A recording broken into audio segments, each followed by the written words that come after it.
everybody. We're back. It's Mom Proof. Yay. I know. We've been gone a while. We have been. Have we been uncomfortable? Because we should have just sorted out the art of being comfortable with being uncomfortable. Yeah. Quite. I think we've had kids come back for the holidays, our older ones. We've had kids in the house, kids out of the house. I don't know. I've had good days and bad days. The weather's not helping. It is so mercurial. It is so. What does that mean? Mercurial? Just up and down? Absolutely. Like there's mercury in a thermometer. And it goes up and down with heat and cold. Well, I know that part. So that's the word. Science. The Greek base of mercurial is Mercury. Okay. Not Freddie Mercury. So up and down. Up and down. And I think we see that with our kids, guys. I feel that way, though. I am definitely feeling that way. Yeah. Everything's really great with a teenager, and then it's not.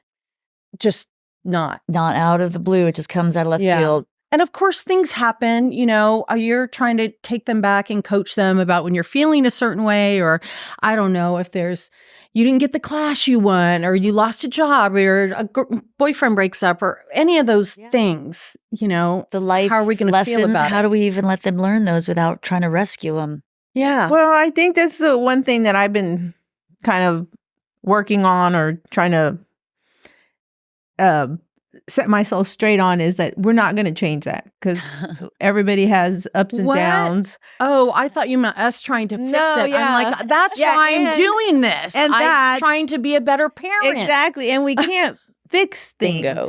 But I think maybe to make it easier on ourselves and our kids is almost to just help them just build more capacity within themselves to be able to I like it. To deal with the situation and then acknowledge it, but not stay in it for so long. I like Because that. I think it's that's good advice. The capacity, let's that. teach our kids to be capacity builders. Let's us help. That is really good. We've said because tools before, they but I need like that this. space. I like They need that. Well, they're bigger the than growth, just the bandwidth. Yeah. a great example visual that I got that I always envision now is if you have a swimming pool, let's say you have a swimming pool and you have all these balls in the pool and let's just put different names on them: anxiety, stress, work, school, fun, boyfriend. And so the balls are in the pool. And so if you want to swim, what do you have to do? So you have two choices. You either start popping some of the balls, getting rid of them, or you make your pool bigger. So it's like, if you look at your system, it's like we either make our That's capacity. really good. That's a good visual. Sandra, you're on point today. That's a good visual right really there. I'm like, good. Because I keep thinking we're supposed to be learning all these things as parents, right? But I'm seeing a lot of the same behaviors, which what I'm seeing is life happening. It's just life. Yeah. So you do need to be able to build that capacity of being able to handle malleable. things. Think of that pool being, when you said pool, I thought of something really like not able to expand, because I was thinking of my swimming pool, which is based in concrete. But then if you think of just a body of water, that water ebbs and flows like and fluid. Yeah. And also like, it's in my mind, so I can make it bigger, smaller, and I can make it, doesn't have to be my swimming pool. Yeah, right. You're the producer. I love That's it. right. I love it. And the right of your own capacity. Yeah. That's a great visual. So I think it's not so much like we can't take away from our kids. We can't get rid of their pain, and we can't promise that tomorrow you're not going to feel this way. But maybe today you just feel like that for 10, 20 minutes, and then you move on, or you start to feel better about it. It's just like, let's just not stay in it for so long. I mean, you can even set a timer. I've had kids do that as in sessions or as parents to let them have the 10 minutes or the 30 minutes, whatever they needed, but acknowledge that they deserved that time. But literally putting a limit on it was important at a certain age. Yeah. At, hopefully our kids' age, we are saying just spend a little bit of time and letting them develop what that means. Yeah. But you might have to intervene, right? If they're not seeming to pull themselves out. It's hard. That's when you go back to what are the signs to look for? That's so they good. Are really depressed. Yeah. Is it a temporary thing? It hasn't been more than 2 weeks. Are there other changes? But certainly they're going to go through the dips. They're going to be mercurial. Yeah. So Sandra, that's a great visual. So how would one go about assessing? So there they go. Okay, Mom, I have all this crap on my plate and I'm feeling really overwhelmed, but there's so much I don't even know where to begin. I mean, you can't always have professional help. What do we say as parents? I mean, you guys have had kids, so go for it. There's not necessarily a right or wrong way. But what do you need to connect with? Yeah, well, you have to be able to ask them. I mean, and if you get the old, I'm fine, Yes. or I have no self-esteem. I feel like I don't fit in here. That's tough. This is just, that could be a college thing. I Yeah, think when yeah. kids are at home just trying to assess where they're at, I hear that from I've got freshmen and high school clients that are telling me that. the self-esteem Yeah. is This just so hard. exact It's thing. very I interesting. don't fit in here. Yeah. Our schools become big. They're so anonymous. The Yeah. social media is so, cloaking. But I think the questions are so overwhelming and the feelings must be overwhelming. Which questions? The questions they're asking or feel like that we're asking or that they're giving us an answer to. We're like, right, I feel I don't fit in here. I don't They're very I don't feel good. existential. Yeah. It's just so abstract. But I think for me, it's like sometimes I'll say something like, okay, well, like what part of you doesn't fit in?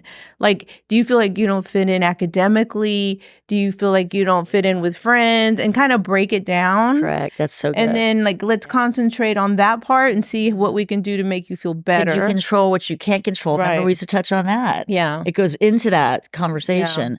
That's really good. So I think maybe just breaking it down into micro changes. 'Cause Yep. we're not going to make big changes, but maybe we can make small changes within book them. is big right now. The micro habit. Oh, yeah. Yeah. Sorry, just No. tout out to the It's back. Squirrel. Well, so does that feel like that would work for you, Jamie? I mean, I know that as a therapist, I speak like that, and Sandra's doing training right now and understanding the central nervous system and lots of, internal family structure stuff, which is awesome, by the way. I'm so glad you're doing that, and you're going to teach us along the way. Are you kidding? I've just read 10 books over the holidays. I thought that I had the parenting thing down, and actually I don't. So, Well, I mean, does that sound like what we were saying?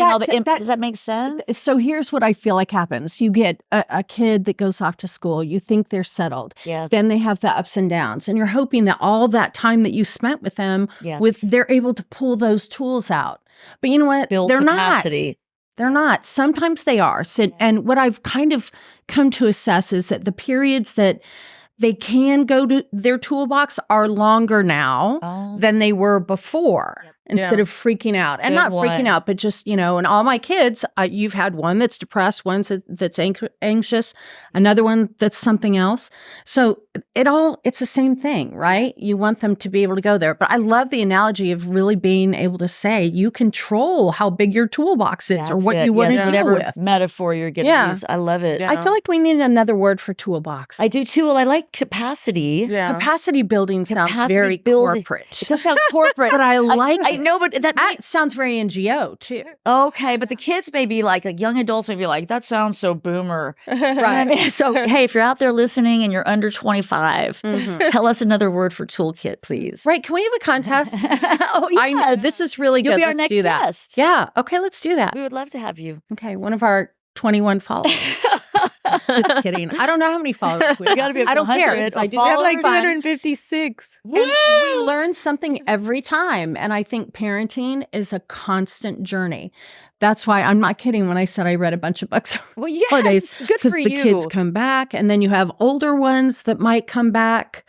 What are And you how do working you- on with older kids? Like, what are you finding you're seeing in the post-college, or at least, mid-20s, let's say? I think one of my kids was not sure what he wanted to do out of college and decided he didn't want to do it. And I think I spent the first 3 years trying to convince him to go back to school. And honest to God, when I just stopped saying, what do you think about school? Okay. What do you think about? I mean, he's fine. He's productive. He's, Yes, he works. know, works different projects. Yeah. So all of a sudden, it was a couple months ago, and it'd been maybe a year, maybe 6 months. Since you asked? Since I asked. Well, that's impressive. Oh, I'm thinking about going back to school. Inside, I'm like this. But outside, I was Outside, like, oh. Thank you. Okay. Because we know that they read. We were just talking about oh, this. we are going to talk about that. We have to talk about that. Because parents, you got to keep your shit together. Facial expressions matter. So you were saying. Yeah. So I, you all were of a very sudden, poker face. Very poker face. That's a great idea. Way to go. Let me know how I can help. But seriously, I think that's to answer your question in short. It's a lesson that I just learned and I loved it, was that sometimes truly when you back off of what you think your kids should be doing and let them just do what they want, they figure it all out. Now, whether he'd said he was going back to school or not matters not. The fact is he thought about something else without me just drilling it. Right. Yeah, that's so good, right? So I thank you, Lord. Yeah, for that's that an lesson. extraction. You're doing really good at that with your little man. Yeah, well, I mean, I'm God, we trying. parent so differently, don't we? Right. Different kids. I'm all like, And parents, that's okay. I think you evolve because I parented Sophia one way, and I thought it was the right way, and I also thought that that was the way that you had to do things, and now with him, I'm noticing that maybe my way wasn't the best way. Like, maybe there were some. What? Yeah. And, first time out of the gate, you made mistakes. yeah. So you kind of shift. Mistakes. You just had opportunity. Well, to do something different. it's like you're human and you do the best you can. But I was really stuck in my way of, well, this is how you have to do it, and you have to do it this way, and you parent this way. And then with him, I'm learning like, well, that wasn't, and just I think also educating myself and kind of working on myself has helped me view things differently. On like we talked about tone, my tone was always very kind of authoritarian, and that kind of instilled a little fear in them. Yeah. As opposed to now, I'm a more kinder, softer, way of communicating, and the results are much better. But I thought that was a way that showed weakness. Yeah, and so it's like, but it's you're just learning. It is. Unfortunately. We're talking about a tone. Remember that they refer to it in one of the books I'm reading on neuroplasticity of the brain, that it's mother ease. So there's a language that's like, so soothing. Say that again. Mother ease, like Japanese, Chinese, whatever. So ease, mother ease is the language that the brain just goes like, oh, because we know how to use the softer. Yeah. We can take an issue and maybe just softly bring it up to have a conversation like I'm probably going to do later today at home. But I don't think dads, especially. Spoiler alert. Spoiler alert. I think dads tend to come in, or if you're parented a certain way, that you come in authoritative, and it can be really, they just go la la la la. Maybe they look like they're looking at you. Well, it but your kid's activates tuning. your fight or flight. Boom. I did not know that. That the tone activates, and then you've already lost them. There it is. Just with your tone that you're using. Why do people think that's going to work? I think they don't know any different. I really do believe that. I think that a lot of folks our age. Okay. So I'm just going to say, yes, our generation. 40, 45 up. I believe that our parents really parented us with tough love. Yes. I think there was a lot of that. Yes. Yeah. So if you don't know that it's really important to talk soft, and you're maybe a big guy, or your mom or dad yelled at you, if you don't know, you don't know. Yes. So that's what these things do. We share, we inspire, and it's science. It's not even something we think may work better if we speak softer. We know, studies show that's so good that kids listen more. Yeah. The posture changes.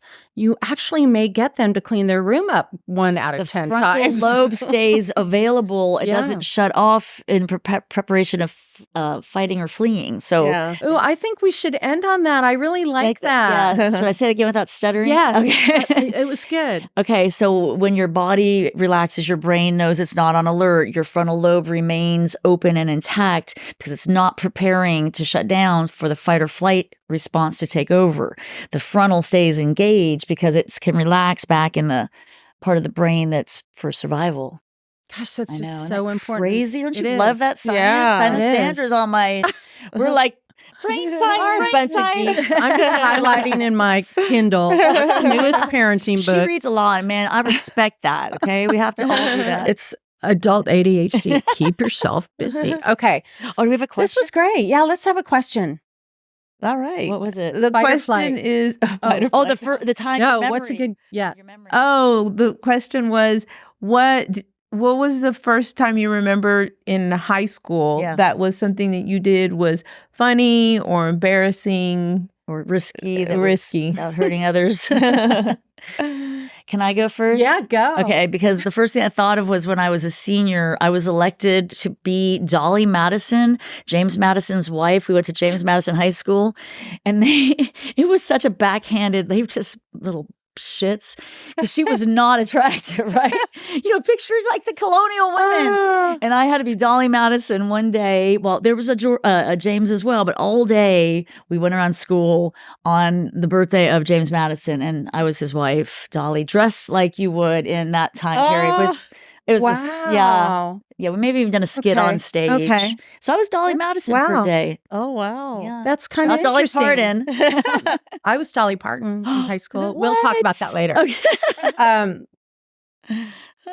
Okay. Mine was. Well, yours can be a lot different. Yeah, no, it is. I'm going to tag Jennifer and Steven and Peanut, our Shannon maybe too. Good one. So we would leave for McDonald's at lunch.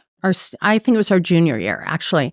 We'd sneak off campus and thought no one saw us. Well, one time there's some construction on the road, and I thought it would be funny to run over the pylons in my little Chevy Chevette. Well, I didn't think about them getting stuck under the car after you ran over one and then another and then another. And then we got to laughing so hard. You know how when you laugh so hard and your friend laughs so hard and then you just can't stop and we're laughing and I'm mad and it's hysterical because I have all these pylons and then they're starting to like pop off here. And pop off there. Did they fleck out or did you get stuck? To eventually stop. Oh my God. But it was Y'all hilarious. got caught that day.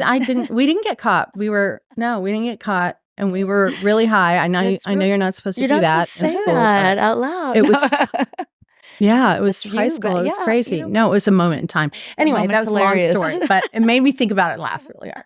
That was really dumb. That was one of those, Well, mine was freshman year, and it was, I remember we had I think at that time they called it drill team. I think now they call it something else. Cavalette kind of style dance. I think it's drill. But we had to sit in the bleachers, and I mean, I have 2 left feet. I mean, and so it was like, I think first game, and we're sitting there and we're supposed to follow the cheerleaders or some little dance skit. And so it was like, you'd stand, you sit, you twirl, and I was going in the opposite direction every single time. Did you have that on video? No, thank God. There was no phones. Oh, that's true. They would have had to have the old. But so the more confused I got, the worse it got, right? Because it's... Girl, it's like how long was the damn I don't remember because I didn't know that at the time, but apparently She's I had it out. this graphia, right? And right and left really confuses For me. Sure. And so I don't learn that way. I have to learn from muscle memory. So maybe something that's innate for someone, I have to really try direction hard. doesn't mean anything to you. Like I could say, that's awesome. And so that you got it was wow, I didn't even know at the time. Now, going back from what I've learned, I was like, that's what was wrong with me. Right. See, and now we can laugh about all these funny things. There's really nothing wrong with you. Yeah. Tell your kids that. There's really nothing wrong with you. No. It's all me. This was fun. Okay, until next time. All right, ladies. Adios. Thank you. Bye.